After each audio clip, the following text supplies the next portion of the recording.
Welcome to an elite club of home-swapping millionaires. I feel like I'm the mistress of King Louis whoever.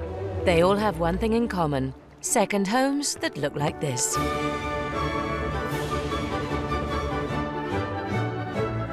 The butlers are forever rolling out red carpet. But swapping has its ups and its downs. Okay. While millionaire you can go and stay at theirs, Oh my gosh, look at this. Spectacular. millionaire them can come and stay at yours. Cooking in your kitchen, I'm trying to find a bowl to put the caviar in. using your facilities, Will the maid service know how to work the dishwasher? making demands, We want to go to a pub and we want to go to a Oh, restaurant. I'll show you where the but pub we is. Pub's just there. and generally having a good old snoop around. Holy cow, look at this place. The two ancestors, they're here in the wall. And as well as having high expectations, The home wasn't exactly as it was supposed to be.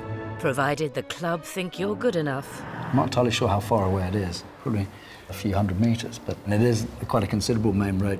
Once you're in, it's a race against your fellow members to get to stay in the pick of the properties. If it's good enough for you, surely it will be good enough for another member. And while you have to have one eye on where to go, appearances are everything. The beach needs to be groomed and swept every morning, and they do that. So you and your staff had better be ready for anything. The young man got a problem with some lady boy. I'm helping them come back home. Because as the arrivals get closer, time is ticking to hide any unsightly blemishes. There's a GIMP mask in there. I don't know what that's doing in there. Oh! So with that in mind, is it all worth it just to stay in some of the most desirable properties on the planet? Welcome to Paris.